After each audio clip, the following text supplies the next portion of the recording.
Dùng Thái Sơn áp đỉnh trấn áp quần hùng, lại tung âm ma chảm xé toạc huyết vụ, khiến cả dàn lão quái Nguyên Anh phải ngậm đắng nuốt cay. Hàn Lập không chỉ nghênh ngang mang theo trọng bảo rời đi, mà còn thuận tay giáng cho Vương Thiểm một đòn chí mạng.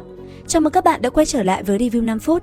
Ngay bây giờ, hãy cùng mình đến với những diễn biến hấp dẫn nhất trong tập 176 Phàm Nhân Tu Tiên nhé. Ở cuối tập trước, Hàn Lập tung ra phong lôi xí, biến mất trong nháy mắt, khiến đám lão quái tức tối mà không dám đuổi theo. Tuy nhiên, giữa ánh địa quang chớp động, thân hình hắn bất ngờ hiện ra ở một góc tối. Hắn nở nụ cười quỷ dị, nhìn về phía nhóm người Vương Thiên Cổ, rồi lập tức điểm chỉ vào ngọn núi màu đen. Ngọn núi nhỏ sau một hồi run rẩy liền biến mất tại chỗ trong nháy mắt, sau đó đột ngột hiện ra trên đỉnh đầu mấy người Vương Thiên Cổ, hung hăng nện xuống không chút khách khí. Phân lão giả cùng Vương Thiên Cổ không ngờ Hàn Lập lại ra tay như vậy, trong lòng cực kỳ giận dữ. Nhưng trước uy lực kinh người của ngọn núi này, cho dù là lão giả họ Vân cũng không dám một mình ngạnh kháng. Thân hình mấy người bất đắc dĩ phải chớp động né tránh, đồng thời bắn ra phong mang để kiềm chế ngọn núi.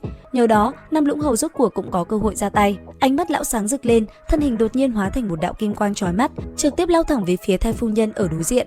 Lão phu nhân thất kinh, hoàng quang trước người chợt lóe, một chiếc tiểu thuẫn màu thổ hoàng hiện lên che chắn. Nhất thời hoàng mang cùng kim quang va chạm dữ dội, kim quang quanh thân Nam Lũng Hầu bùng lên mãnh liệt, tựa hồ muốn một hơi phá vây.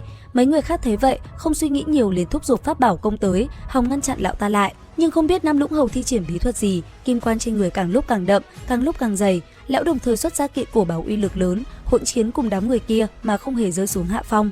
Bọn Vương Thiên Cổ càng đánh càng kinh hãi, trong lúc nhất thời cũng không còn tâm trí để ý đến hành động của Hàn Lập. Nam chính của chúng ta thấy vậy thì trong lòng hài lòng, điểm chỉ vào ngọn núi màu đen. Trong tiếng gió rít, ngọn núi thu nhỏ lại, chỉ còn cỡ một tấc, bay vọt về trong tay áo hắn.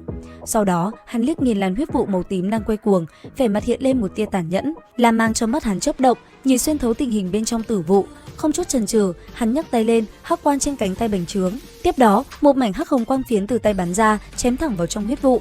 Không hổ danh là bí kỹ âm ma chảm, một tiếng kêu thảm thiết thê lương từ trong huyết vụ truyền ra, điện hồ quanh người Hàn Lập chớp động, hắn lập tức biến mất không thấy bóng dáng. Dưới một kích âm ma chảm, cho dù Vương Thiền không mất mạng ngay tại chỗ thì chắc chắn cũng bị thương không nhẹ. Kết quả là tên gia hỏa này chỉ còn nửa thân trên mà thôi. Đáng tiếc, mặc dù Hàn Lập muốn nhân cơ hội này khiến Vương Thiền hình thần câu diệt, nhưng hắn tự biết sau khi ra tay, Vương Thiên Cổ sẽ không khoanh tay đứng nhìn.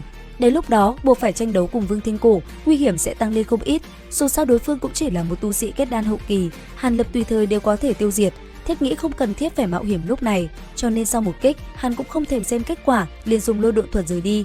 Thân hình Hàn Lập hiện ra tại cửa lầu 1. Ngay sau đó, hắn hóa thành một đạo thanh hồng trong nháy mắt, bay về phía lối vào đại sảnh.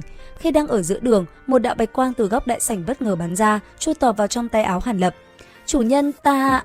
Ngân Nguyệt há miệng, vẻ mặt có chút hưng phấn muốn nói điều gì đó. Hiện tại không cần nói gì hết, chờ thoát khỏi nguy hiểm đã rồi tính sau.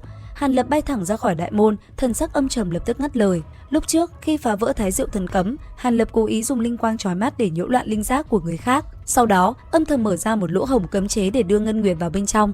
Sau đó, hắn mới cố ý trì hoãn thời gian, chậm chạp phá giải cấm chế thật sự. Nếu không, đời nào Hàn Lập lại vì một cái quyền ưu tiên chọn lựa mà phí tâm tổn sức phá Thái Diệu thần cấm như vậy.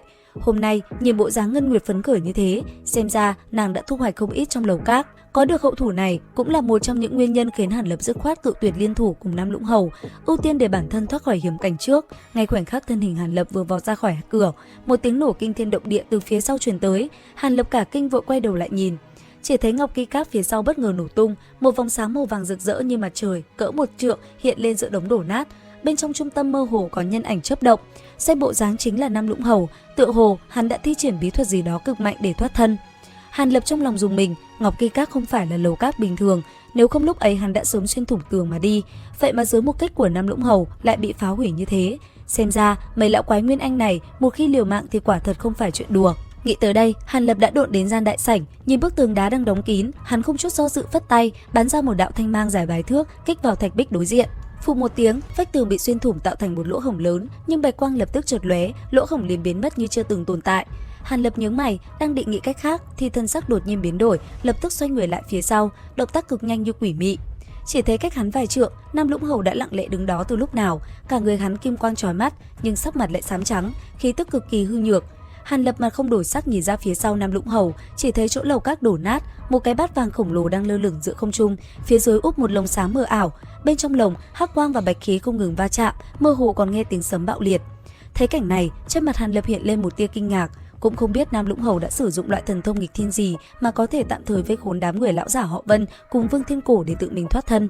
Tại cửa ra, Hàn Lập và Nam Lũng Hầu quyết định tạm đình chiến. Hàn Lập dùng trận bàn, Nam Lũng Hầu dùng cờ lệnh, hai người hợp sức phá bức tường tinh thể của Thái Diệu Thần Cấm để mở lối ra. Đến đây thì cũng hết tập 176 Phàm Nhân Tu Tiên. Liệu rằng cả hai có thành công trước khi đám lão quái kia kịp phá vỡ cấm chế hay không?